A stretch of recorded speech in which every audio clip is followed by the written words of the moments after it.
So we have ourselves a bit of an interesting day for collegiate Overwatch. We are heading into the season. We're heading into the beginning of a new academic school year, and with that comes some new Overwatch tournaments. And sort of the beginning of the event year for the last few years in Overwatch, the big one has been Hue Invitational. And for this one, we have group stages. And what you're looking at right here, these are not the groups. These are the groups that were announced. We all knew that they were going to be announced this morning. They were announced, I believe it was 10 a.m., and people threw a fit because they were random, as this is what random ended us up with. Which, hey, is what's going to happen when things are random. I actually don't think random was the worst thing in the world, since it was beginning of the season. That said, how you doing this? And since these groups are only one team gets out, only the winner of each individual group gets out, that does unfortunately create a situation where, no, there's no way to know that the top 8 teams are going to get out of this with basically only one team instead of 2 team out groups here. And it's a little weird that they're doing these only one team out groups, because they're doing this thing where you play every team in your group twice. So it seems like it would have just been better to make these double-sized group, 8-person groups, for example, and then go, hey, play each team once and the top 2 teams get out. That seems like it would have been better. That's not what we got. This is not the bracket that we're looking at. What we're actually looking at for our group is going to be this other one here.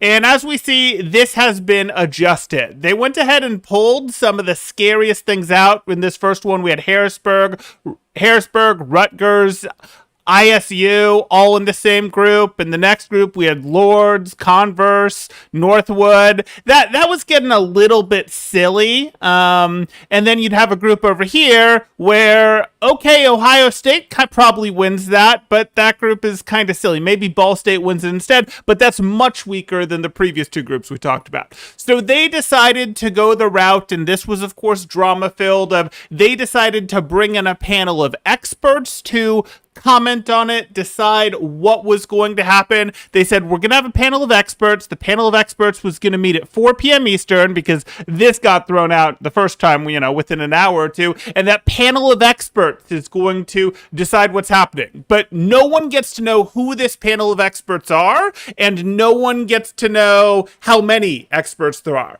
And I totally understand the desire to prevent your panel of experts from constantly getting lobbied, constantly getting messages from every single team saying why they should be in a higher or lower position, or why, even though we lost to this team 2 months ago, you should put us one up over here because we're beating them in groups. Totally get the desire for that. But the problem is, we've also seen lots of coaches polls over the years where you see a team that doesn't even belong in the top 20 in the top 10, because maybe someone is super overrating their team when they're the coach for it. Or maybe someone is overrating their scrim bubble because they think, hey, I must be good, because we all have egos. We think that. And therefore, if this team in my scrim bubble beat me and this team in my scrim bubble beat me, these 2 teams must be really good, sort of thing, when it doesn't necessarily hold up. So I'm not a huge fan of that. I might have been more of a fan of it if I was invited, because I kind of am one of the experts in power ranking, and it makes me question how expert the experts were.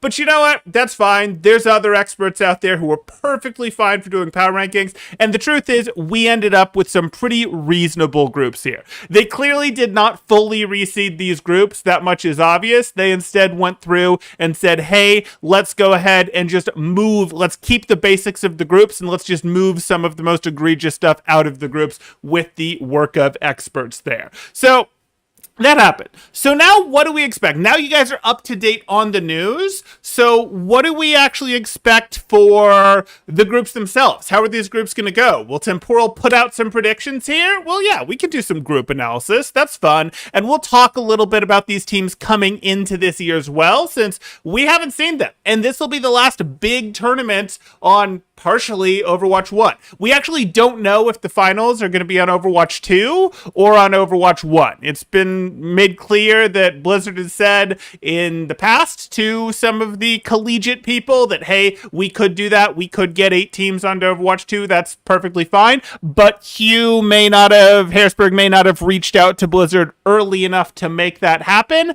And there is some back and forth from the teams, though it looks like the lean is pretty heavily in favor of, yes, let's do Overwatch 2 for the finals there. But this first part, these group stages, will for sure be on Overwatch 1. And they're happening over the next 2 weeks between now and the end of next week. So let's get into these groups here.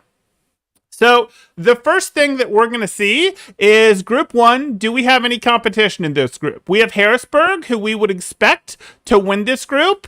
And the closest thing we have in terms of competition in this group, probably Ball State. Shenandoah, maybe somewhere between 4-0 and 4-2. Wichita, no. This is probably the closest thing we have to competition, and it's just not real. Ball State is too far behind Harrisburg. Harrisburg is going to get this group, even if all of their players were like somehow not playing Overwatch, playing other games. This is probably a case where Harrisburg wins this group. So not a very competitive group here, but Harrisburg probably is one of the 8 teams that should get through, so maybe that's not the end of the world. Then we go ahead and move on here to Group 2.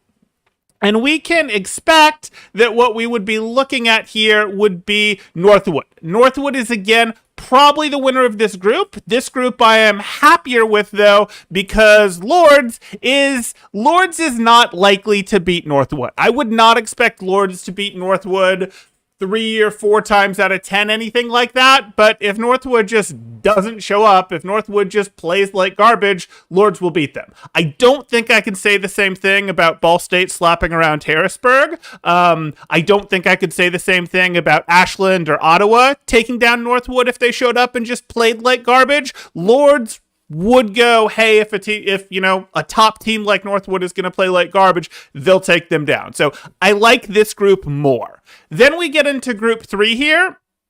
And this is going to be, in my opinion, similar to Group 1. We can look through this. We can see this. ISU, yes, ISU will win this group. ISU would, maybe be a favorite going forward here, but there's not great competition. Ohio State, they can be good, they can be solid, but they're not really Lords level there, at least not within the last season or so there. So look at that. Ohio State, good team. I would put Ohio State above Ball State by a noticeable margin. Wouldn't put them at that Lords level. I could not see Illinois State literally short of forfeiting, dropping this group.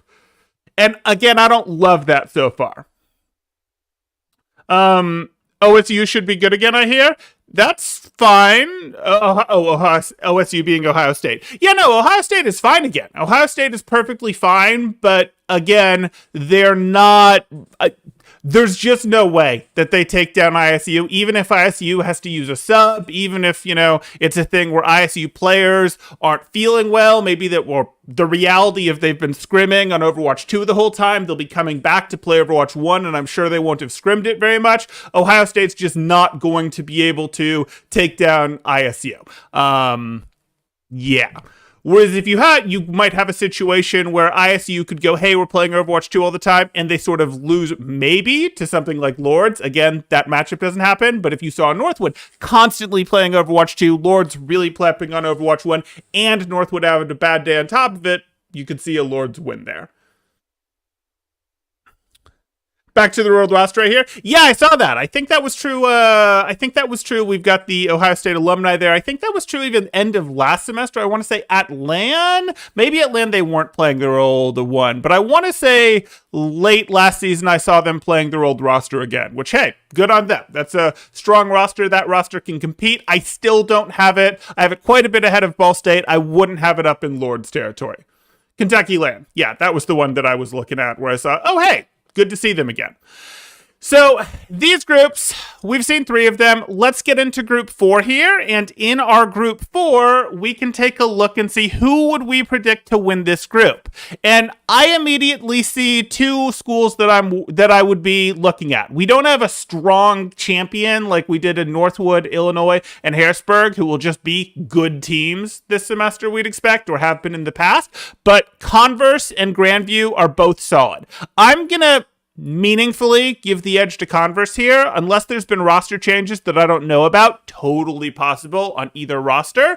I would look at this and say, hey, I know Grandview got a good showing in the big tournament last year, in the big Blizzard hosted, the tournament that we put the most weight on, whereas Converse dropped out of it. And, you know, we'd like to hold it against Converse that they dropped out of it, but Converse didn't actually lose matches in that tournament. They dropped out in the group stage. If memory serves, they had kind of a group of death and they decided to focus elsewhere, whatever. The point is, I look at that and I still say, hey, I probably give this like 6.5 times out of 10 to Converse, and the remaining 4.5, 4 or 3.5 times, whatever, to Grandview there. Maybe this is like 6 times out of 10, maybe like 6.2 times out of 10, but I would favor Converse on this one based on, what I've seen in terms of what I know of their competition from last year, and that's kind of what we've got to go off here. It's not like these schools have been competing heavily in summer tournaments that we could go look at. Okay, so this one is our first real question mark, which kind of makes it the most interesting group we've seen so far. Second most interesting group, Let's move on to the bottom half here. And as you can see, the number of schools doesn't quite work out. There were some of these where they had 5 teams per group. Now we're getting into the 4 teams per group for these other ones. So these guys in these other groups are a little bit more lucky here. On the other hand, we really know it really matters who's actually in the group. You read that as Illinois and not ISU Redbirds? Yeah, those are very different schools, very different teams. So this actually is starting now, Cohen. This tournament is going on. These teams are all set. They have to schedule within their group. You play everyone in your group twice, and the winner at the end gets to go on. The single winner at the end, after you've played everyone twice, gets to move on. That's what the rules are, and they need to do that between now and the end of next week. That's it. So they've got 2 weeks to figure it out, and there are no set match times. And then there will be a little bit of a break, and then there will be the LAN, which may or may not be on Overwatch 2.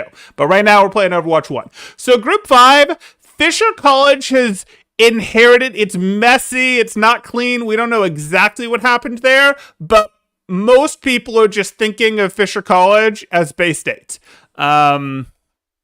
I don't think that's exactly right, but it's close enough, and it's what most people are doing. And hey, if we were to look at Bay State here, we'd say Bay State wins this group. On the other hand, Pennsylvania State University, they've been good. Not good enough to beat Bay State if Fisher College really has all of the pieces there. It is like, hey, we can do that, but Penn State is a very solid team most of the time. Drexel has shown up and been okay. They have shown up and maybe at the top 30 level. You can see maybe a little bit better than that from Kennesaw State. This is a little bit tighter of a group in the sense of I look at these Penn State, Kennesaw State, Drexel University as better, more competitive than what we're seeing in, for example, the group above it where we saw Shenandoah, Arcadia, Wichita State. No, this is a tighter group. Fisher College, I would still expect to win this, and I would still expect to win this pretty handily, with the second team probably being Penn State, but second team doesn't get it through. But this is a more competitive group in the sense that the competition within it is a little bit tighter there, or a little bit higher level, even if it has a pretty obvious crown that we'll award here to not Bay State, Fisher College. Okay. Probably not, Blah. Probably not. Okay, so next we move on to Group 6, and we see Illinois Wesleyan University, we see St. Clair College, and we see Northeastern University. Fine. And then we see University of Illinois at Urbana-Champaign. Okay, so solid enough. We look at this one. Obviously, I know Northeastern. I coach for Northeastern, so you can decide if I have bias there or not. But Northeastern is solid. They played in the summer series, and while they took a couple stumbles, they ultimately did manage to get the win back against Oklahoma, get the win against Bryant Stratton, and ultimately lost in the finals to University of Texas Dallas. So, okay, there's that. St. Clair is interesting because they, in the past, would have been a team that had Platts on it. They would have been like, oh, hey, you guys clearly care a little bit about your Overwatch program, but you're not serious, but you don't have a team yet. Well, that has changed. They have players, and let's just go ahead and paste this for a moment. They have some players now. This is what we're looking at in terms of a St. Clair roster, supposedly, and we can recognize some of those names. It's not like absolute world beaters, oh my goodness, terrified, but suddenly this is a team that we have to pay some attention to. So I look at this and I go, okay, let's give that some thought. Illinois Wesleyan, if memory serves, they didn't really show up in many big tournaments, but if memory serves, I want to say they got blocked in a more local tournament by Illinois Orange. So that tells us about where they are, a little below Illinois Orange. Illinois Orange can trade around a little. You know, if they're punching up, they might mess with a Boise. A couple seasons ago, they eked their way into top 16. They're probably more realistically like a top 24 school. Okay, so we've got a fair amount here, relatively competitive bracket. Not that competitive, but what I'd say is we're probably looking at one of these two here. I'm the coach for Northeastern. I'm gonna say Northeastern. I am. That roster, certainly better than what St. Clair had before. Not so good that we can look at that and say, oh yeah, that's definitely off of roster strength going to win for a team that doesn't have any official wins yet. But let me know what you guys think. Okay, next we go ahead and move on to Group 7. And we see for this one, Group 7, Bryant Stratton, Bellevue, RIT. RIT Orange is generally what we know about, what we call that team, because they generally will assign multiple teams in tournaments. This one I'm sure will be Orange, their stronger team. And then Rutgers. This one probably goes to Bellevue or Rutgers. It's really hard to say. Rutgers did play in, get into the, contenders, B-sides, etc. sort of thing. I think I got that side right, whatever. But they went out like immediately. They got eliminated like immediately in that, so that happened. Bellevue 2 seasons ago had a weird hiccup season where they sort of underperformed, but the season before that, they were pretty darn strong. The last season, they got about where you would have expected them to. They're a strong team. They probably would be the favorite coming into this. On the other hand, Rutgers did finish last season strong, and including in the offseason going into the summer series and competing and continuing to get that practice and probably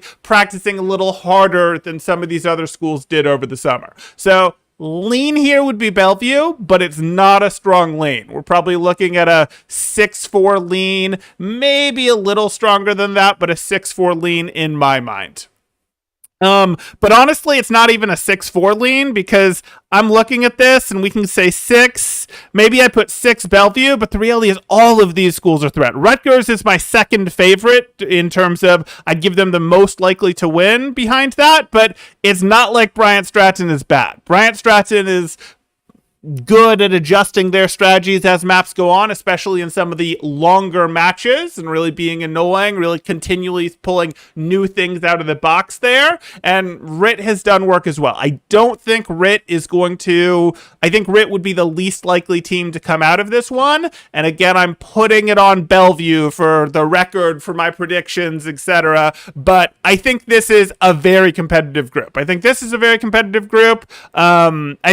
most competitive group we've seen so far, actually. I think this group has some level of tightness to it, but we know Fisher is likely to win. This has some level of tightness to it. I don't honestly like so far how these groups are just not that challenging behind the, obvious kings in them. But hey, that's fine. So then we look at our last group, and our last group is another messy one. George Mason University, don't really care about you guys, sorry. Miami, I expect is Miami, Ohio. If it's Miami, Ohio, that's a potential winner. But we also have Boise as a potential winner, and then University of St. Thomas. Oh, the saga of University of St. Thomas.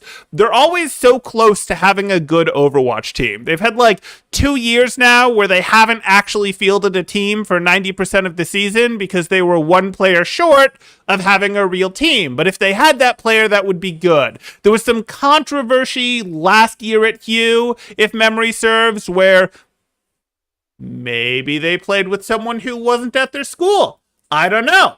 But if they have a roster and it's sold now, but when they did play last year, they did get a win against Bellevue. So, okay, that's pretty serious business. If you can get a win against Bellevue, taking down Boise or taking down Miami, Ohio is certainly on the table. They've competed in some over the time, like last year they competed in some tier 3 tournaments and, they had results in those. But they, didn't immediately O2 get eliminated sort of thing either. So we look at this and I'd say there's 3 possibilities here. I'm going to give this the least, but I may bite my words on that in terms of giving that. Miami, Ohio, and Boise are both frustratingly inconsistent. I'd say Boise has less of an inconsistency problem, though, so I am probably going to give them the nod as the team I would expect. But I like some of these groups down here, as you guys can see here, where some of these become tough groups to call, and we like that. We like it when the group is tough to call, and we like it when the group is tough to call, not just because there's 2 good teams, but because there's also a tightness to the group of like, hey, a third team in it, a fourth team in it. Yeah, they're clearly the third team or they're clearly the fourth team, but the gap really isn't that big. Now, we could call out some teams here where the gap is that big. George Mason can try.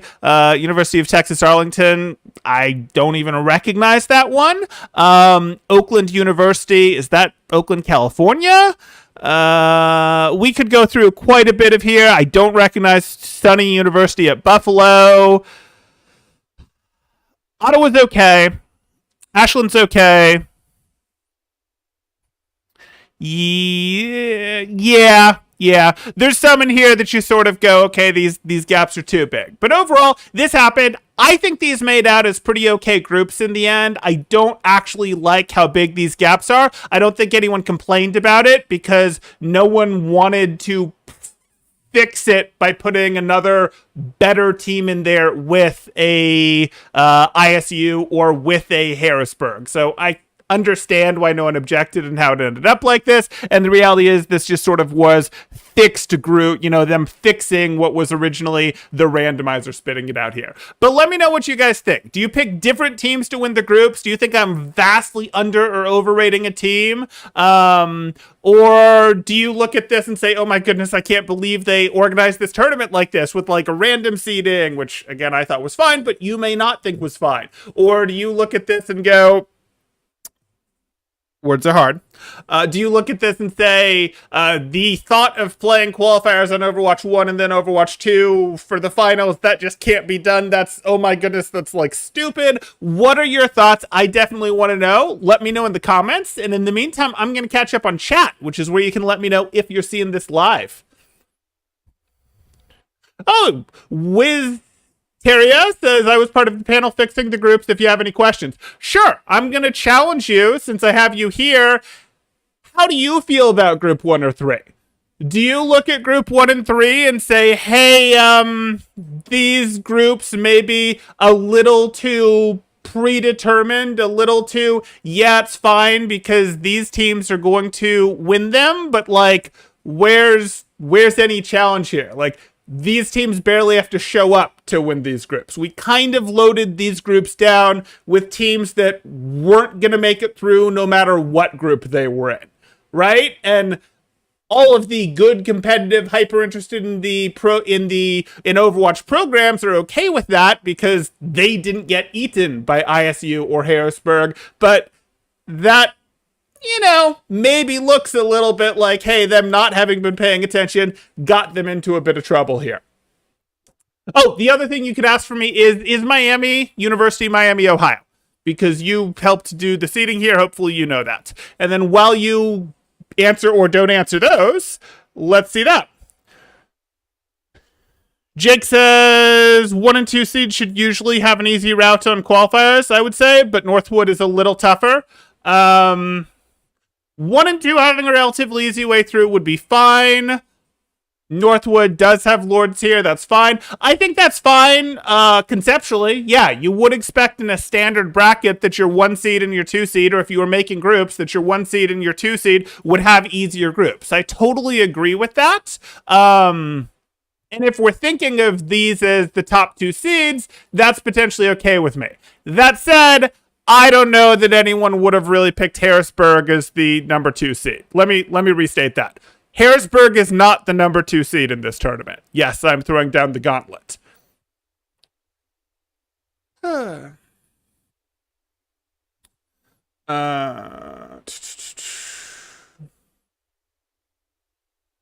Oakland's in Michigan. Ohio, or definitely Ohio, see above. You guys are losing me. Okay, Siena Heights asked me to play for them. Are they any good? I haven't kept up with the collegiate scene. No, they haven't made my radar, so if they haven't made my radar, they probably haven't touched top 40, to be honest. Now, you can take a team that's never touched top 40 before, like St. Clair, and decide we're going to be a top 20 team this season. You can absolutely do that if your school goes out and gets the best players and, does great recruiting with that plan and is able to secure good players by telling them that they're getting other good players and using scholarship money. But generally, that has to be a pretty active push, and usually it requires money being available to the coach or athletic director who is going out there and, making that big jump like St. Clair looked to make here. Miami is Miami, Ohio. Good. I don't know how in depth I'm allowed to go, but there was a heavy emphasis on making group in 7 and 8 the competitive groups. Why? Why was there a heavy emphasis on 7 and 8 being the competitive groups? Is that because you considered these to be like the middle seed teams, or the middle seed teams? Is it something where you were like, hey, the 1 seed is over in here, and the 2 seed, I guess, is over here, and the 3 seed is here, and the 4 seed is here, and therefore these ended up being middling seeds, so they all had to battle it out as middling seeds against each other? Was that how we came to that conclusion? Because I like Group 7 and 8. I think Group 7 and 8 will be fun to watch, but I think it would have been more fair for our, things that originally started random if we'd moved, for example, one of these 3 schools into this group instead of, say, Siena Heights or Buffalo. Or if we'd, again, moved one of these 3 into this group instead of Arcadia or Wichita or Shenandoah. That's about right. They did not want to reseed. We were only allowed to suggest changes. Yeah, I can tell by looking at the previous one that we're in a situation where we didn't actually reseed. We took the original group and said there's a couple groups that are clearly broken, so let's move a few things around to fix it. That is very obvious, and I actually think it worked out okay. So it is that. You guys did sort of try to go, hey, these we feel like are middle teams, so they should be together. That makes sense. There were 6 to 7 teams that we agreed would win the group 9 out of 10 times unless they play each other. List them. Because if you have 6 to 7 teams and there's only 8 groups, and you told me that groups 7 and 8 are competitive, and I actually don't agree with that. I look at this and say, no, I'm gonna disagree. These 4 groups are like, there can't be 6 to 7 teams that would win their group 9 out of 10 times unless they play each other. If there's I've only got 4 groups that's true for, to be perfectly honest. Because I look at this and go, are you thinking converse? Because you could be thinking converse. Converse would probably be what I would consider if we are seeding our way through this, we can go like that. We can go, probably like that. Probably like that. Oop, I'm gonna make that 3. I'm adjusting here. These aren't perfect seating by any means. I don't actually care that much between these top 4. Then I probably go the next most certain to win their group of these other half. Probably Converse did get a more challenging opponent than Bellevue. I probably go Converse than Bellevue. Probably. I could flip those.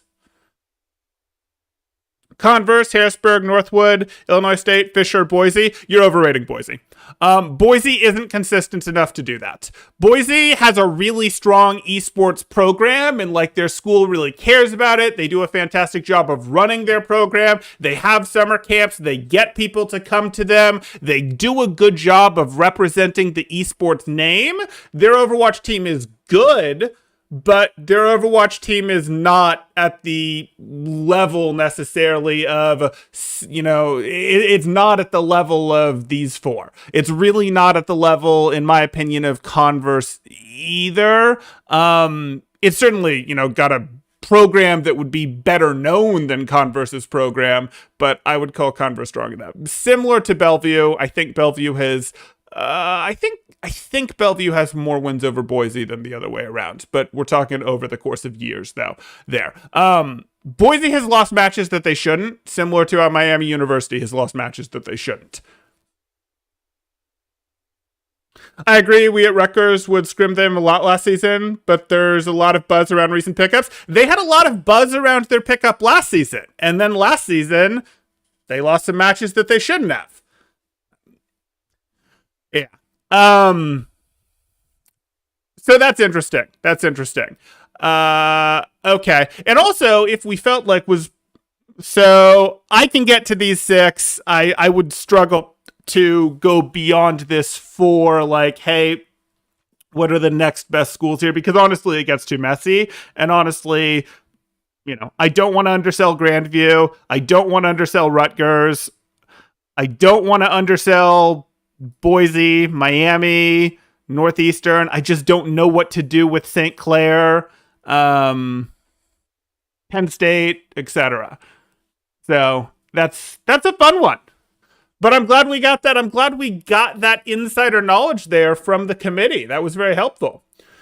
Gatsby says, I think they made good about what they have. Overwatch 1 qualifiers and Overwatch 2 playoffs is just a logistical nightmare. I don't envy the people responsible for putting this together. It's just unfortunate. It is unfortunate, for sure. And it will be a logistical nightmare if they have to figure out getting accounts to people and making sure that they've properly whitelisted the LAN, because so many people will be logging in from the same IP addresses, and that triggers stuff, and that's always fun. It is a huge amount of work to put on a LAN like that. And I know the tournament organizers get a lot of gruff, and I'm giving them some gruff for some of the organizational stuff, but the reality is it is hard. I recognize that. Hey, Semitic, how you doing? Rutgers, Bellevue, St. Clair. I'm assuming that University of Miami, Ohio, Illinois, and Northeastern were basically impossible to rank correctly. It's tough. It's tough. But that's actually why I think the best place to do rankings from, I actually think the best people to get to do power rankings are people like you who have that vision because you're on Rutgers. People like me on Northeastern, where I have that vision because the top is clear enough. It's actually the step right behind the top that's a little harder, and you have to see into the scrims and really know the matchups that have happened across the tournaments to get right there. And then once you get too much further lower, you just stop caring because it sort of becomes, hey, these aren't really in competition once you get past the top 40. But I actually find, schools that are in the top, not in the top 10, but in the top 20, or just the very high numbers of the top 10s can be some of the best for seeing where schools stand. But hey.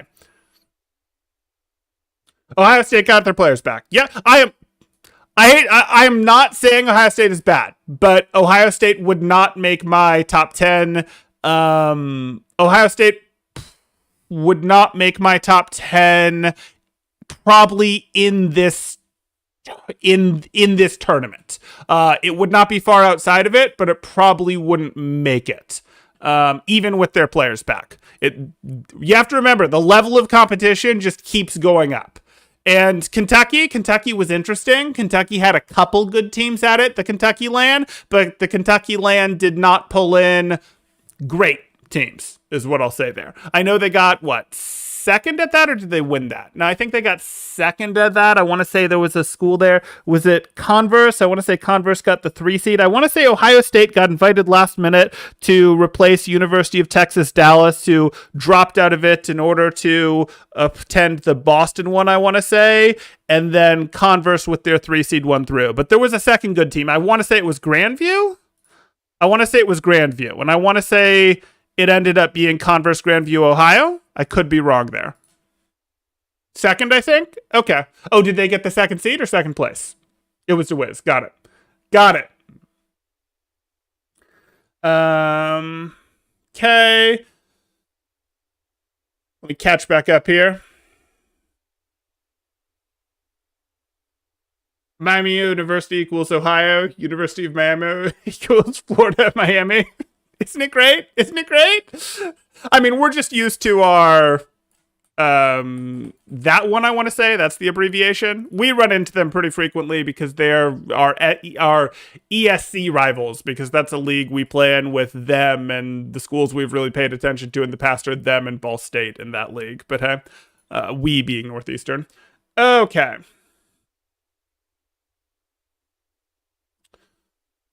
Do I see anything else here? Was the Fantasy Overwatch League in the Temporal Discord? That is a Fantasy Collegiate Overwatch League. That is a good idea. I don't think we have quite enough collegiate fans in the Temporal Discord. It might make more sense to put that in the Tier 1.5 Discord, but maybe we get that going. It could be a fun one. The problem is it's hard enough to track what happens in collegiate matches. Like, we actually have some good servers where that's happening now, but it's still a little hard to track because they don't all do great reporting. Like, it's pretty easy to follow what happens in Blizzard's official one. It's pretty easy to trace what happens in NACE. It's pretty easy to trace in some other tournaments like Gen E if you know about it. But then you get into some other ones like NECC, and it's like, I'm sorry, that's just, that league is a big enough league that has pretty big participation, has good schools in it, but like, it's an Excel sheet that never gets updated rather than a website for, seeing how brackets went, who went matches, and they have, you can't even go to their Twitch stream to find stuff because everyone's rescheduling, and it's just like, what happened? And until you're at the end of the season, you don't even know. So this always annoys me. And then there's just too many small tournaments you don't know about, where it's like, oh, this was a pretty good tournament, or this was a LAN over here, but it's hard to know about these things if you're not totally plugged in, which we've all only got so much time. Okay. I've been warned multiple times by my teammates, do not sleep on Bryant Stratton. I agree. Projecting them to be in that second tier. Yeah, I would not sleep on Bryant Stratton. Bryant Stratton, especially if a series goes long, will keep adjusting and will start to give you trouble. I'm a little less worried about that in Hue Qualifiers because it's, 3 maps and it's 3 very set maps. So they don't have as much time to sort of adjust, run the rope-a-dope, that sort of thing. But I would not sleep on Bryant Stratton. I think the reason Bryant Stratton sometimes gets slept on is because I don't think they compete. I don't think I've seen them compete in either of the last 2 Blizzard official Activision Blizzard leagues there. But, they've been around NACE, they've been around NECC, they've done some LANs, and they do well at those. They are as far as I'm concerned, the second best community college. The first best community college would have been Bay State. I don't know what Fisher is, whatever. But Bryant Stratton absolutely would be in that top 20 mix, just outside maybe, something like that. We should do that group power ranking with the ranking spread chart again this year. That was fun, yeah. 3K would be my next milestone. We'll see when I get there. We will see when I get there. Hopefully it'll be the big collegiate stuff that pushes us there. It's never the collegiate stuff that pushes us there, but that's fine. Bay State pulled funding, so the players moved to a uni 15 minutes down the road that offered to pay them. Good on them. Good on them. How did colleges get into this tourney? They, the collegiate scene is pretty tightly knit, and there's a fair amount of everyone knows everyone in terms of directors, no directors, coordinators, no directors, players, no coaches, coaches, no. There's a fair amount of that, and I would honestly say the top 30 teams, top 40 teams, probably top 30 teams, all know who each other are, etc. And there's going to be some teams that we don't necessarily recognize as, teams that we see all the time, where we go, hey, what's going on here? But most of the case, this becomes we've seen over the course of years who the top teams are, you scrim with them, etc. Teams develop networks, and then you announced this on Twitter, don't get me wrong, but if you're not following Harrisburg, you probably didn't see the announcement, or your director or your coordinator probably didn't see the announcement and didn't register in time. And the reality is there tends to be some level of follow-up when these places that are organizing tournaments are looking for more teams, and they will reach out. I'm blanking on the tournament that Redbirds won at the very end of last year, but I know their tournament organizer was doing that same thing, where they went, hey, our qualifiers are looking a little light. Let's start specifically reaching out to programs. That's just what you do when you're organizing a tournament. You put out an announcement on Twitter, and then you start reaching out to programs because your announcement didn't make it far and wide enough.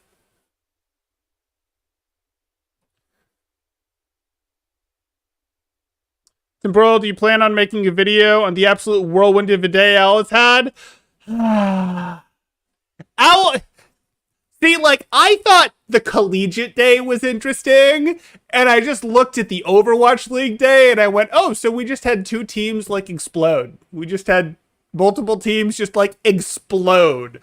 Clearly, there was some level of a team owners or team representative meeting that happened recently, and decisions were made in that, and we don't know what decisions, but it sure looks like decisions to spend less money were made in that. But you know what? We'll see. Not a great sign. Not a great sign. I know some of these teams are going, oh no, we're going to win. And it was cool to see some of those signings. I'm happy to see Rack Attack in the league, for example. But it was a day. It was a day for Overwatch League.